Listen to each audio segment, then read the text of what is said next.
Who's that, Junior? Pretty sure it's that Gil, the guitar player. I thought he threw himself out. He was never coming back. Oh, well, you know how that goes. They always come back. Yeah, I guess you're right there. Well, it's your business, so you can deal with him this time. I had him the last time. You can handle it.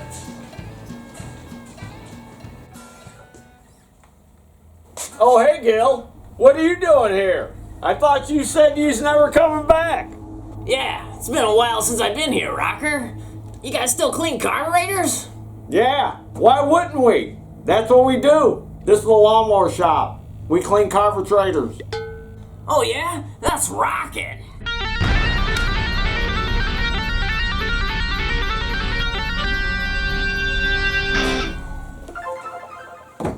Hey, Gil, why don't you use that ultrasonic cleaner we sold you? You can save yourself some time and money. I only use that for my Ford Pinto carburetors, Rocker. Okay, well, it's gonna cost you $20 if we clean it, and I'll call you when it's ready. Right on, Rocker!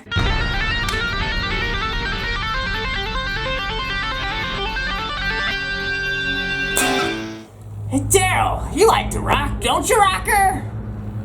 Oh yeah, I like to rock, I like to roll, and I like to rip.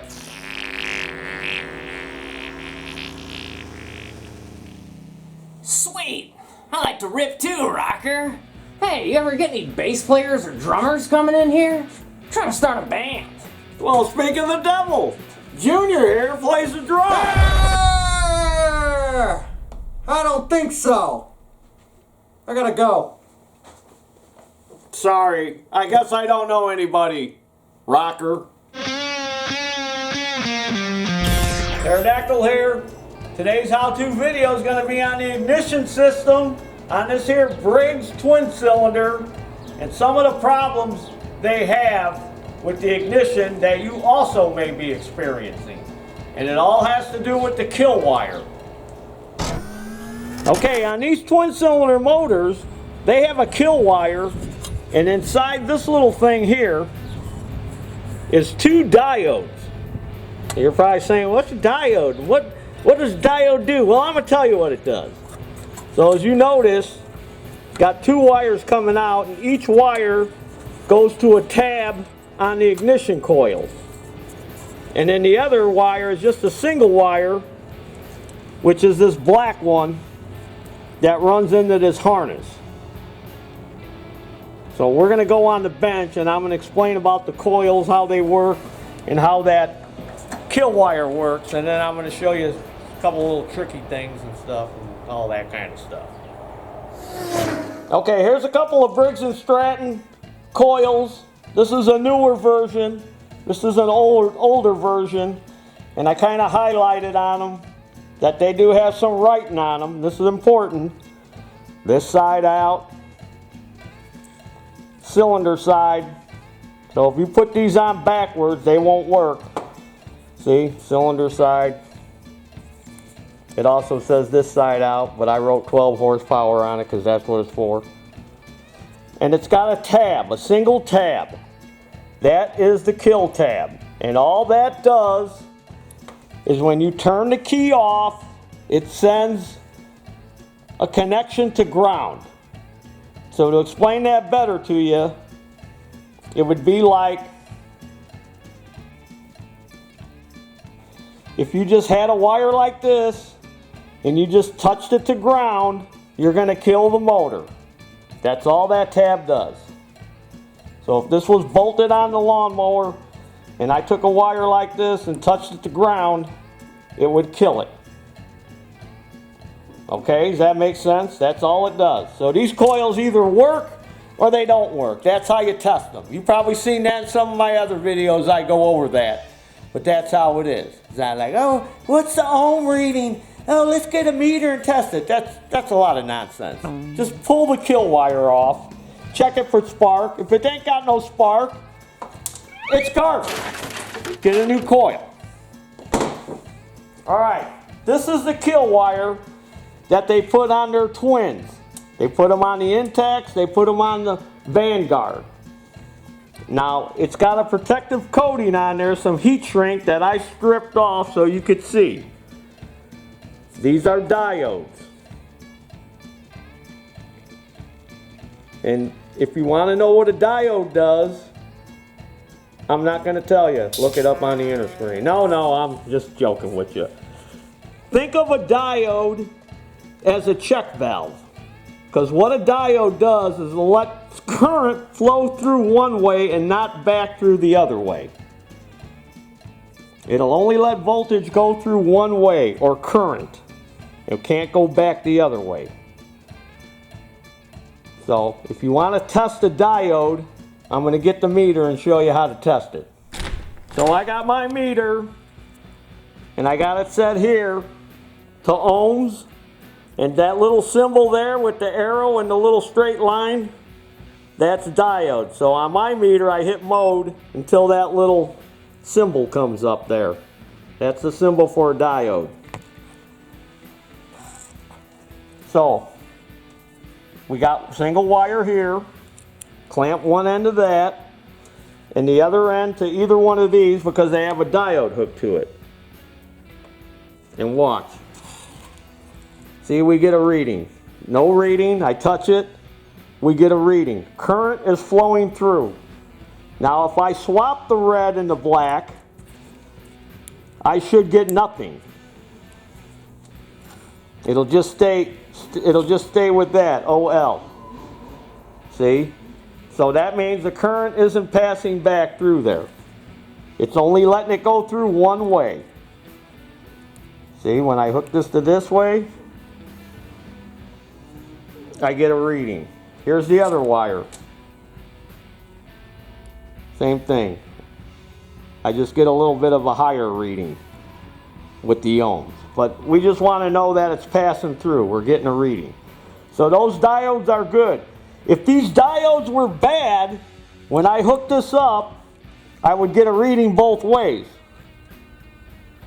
So what happens on these Briggs motors is, and you can't see it, because this is all encased in that rubber, one of these diodes go bad, and then you got no spark. So, like I said, all you do is pull those wires off the coil and crank it over, and if it starts, then you know you got a problem in here. And I know what some of you are saying, oh, you're watching this video and you're going, oh, well, why don't you just get rid of them stupid diodes? You don't need them diodes. Okay, so I made me up a wire with no diodes in it. Just like this one. A long wire and a short wire. No diodes, and I used the wire nut to go to here. And we're going to hook it up on that tractor, and I'm going to show you what it's going to do since it's got no diodes in it. And I'm not even going to hook up this wire. I'm just going to hook up these two to the coils. Because if you got one of these diodes in here that are shorted out, it's going to keep that tractor from running. So let's go back outside and hook this up. Okay, the first thing I'm going to do is I'm going to start this tractor with the existing kill wires on it that have the diodes in it. They're hooked up. They're hooked to the coils. And I'm going to start to show you that it works. Turn the key off and it shuts off. Now, you got to keep in mind another thing. We got this gas shutoff valve on here. So this is also going to kill the mower when you shut it off. So say you troubleshoot your mower and you find out that this kill wire is bad, and you're like, man, I want to cut my grass and I ain't got time to be chasing down this kill wire to replace it. Well, just disconnect the wires. And when you turn the key off, it's going to shut this valve off. And then it's just going to take a couple seconds to die. So you can just eliminate this if you want, if you don't even want to have it. So here, I'm going to start it with the kill wires disconnected, and I'm going to shut it off and show you that it'll die from the shutoff.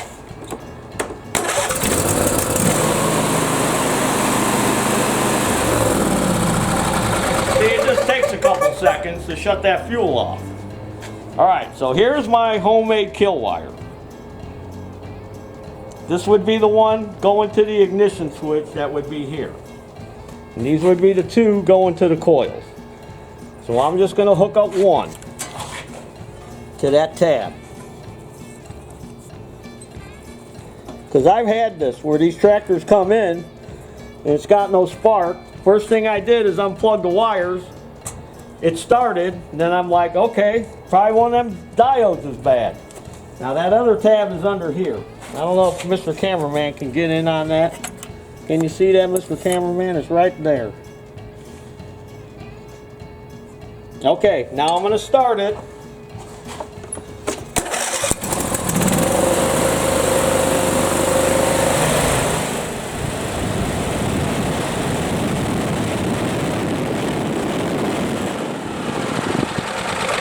It killed it just by touching the two kill wires together. That's why you got to have them diodes in there. Them diodes got to be in there. Or like I said, just disconnect the kill wires. Okay, now I'm going to show you what happens when one of these diodes in here fail. One of these little check valves. If it fails and it lets current flow both ways. So I went back out in the yard and I got another harness and I skinned it back to expose the diodes, and I cut the little 1 amp diode out of there. These are 1 amp diodes. So I cut it out and I soldered it together. And if you notice, they've both been individually insulated with heat shrink. And then they put one big piece over it. So we're going to take this out, install it on the tractor, and I'm going to show you what happens when the diode fails. Okay, I got the inline spark testers hooked up so we could see. And then I got this one, the kill wire, hooked up with the missing diode. And then I'm going to plug it in back into the where the original one went. This is the good kill wire. This is our test wire. So to remove, I don't know if you know this or not, but to remove one of these terminals, you need this tool. It slips over the end, pushes those tabs in. These tabs are what lock it in. So I'm going to plug that in, lock it in, hook it back up. That's the kill wire that goes to the ignition switch. Now I'm going to start it.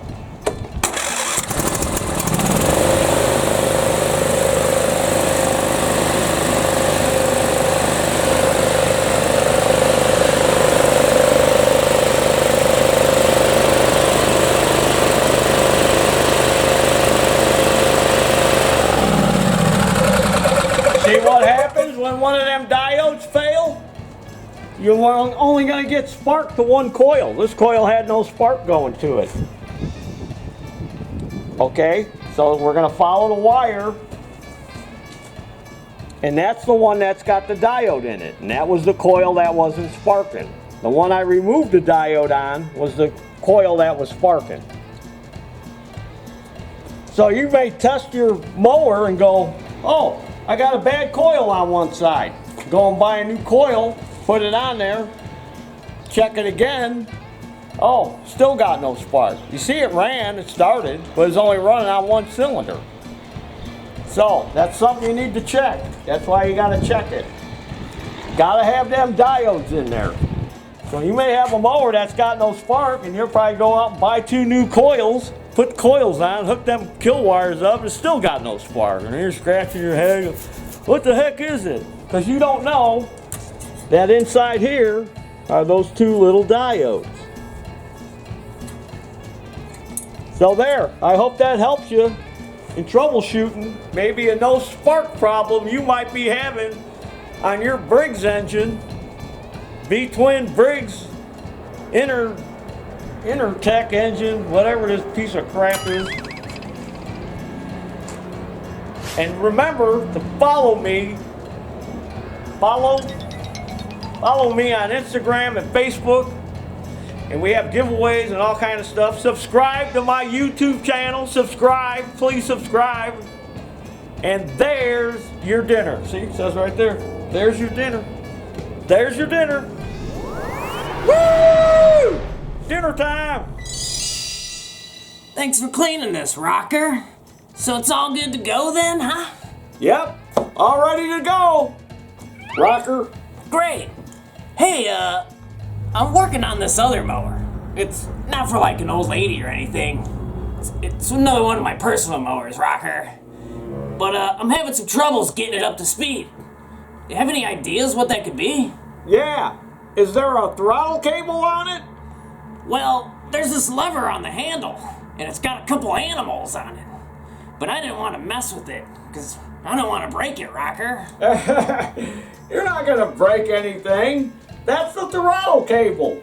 If you want it to go fast, you put it on the rabbit, and if you want it to go slow, you put it on the turtle.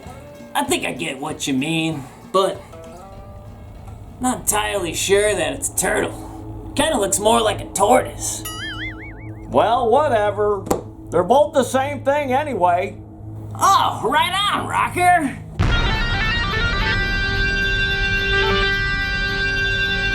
Oh, and they're not the same. Turtles live in or near water. Wow!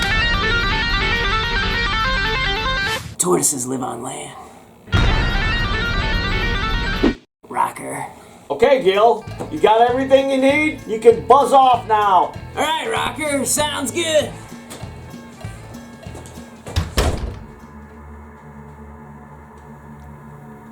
Hey, How you doing? you rock? Yeah, you jam? You know it.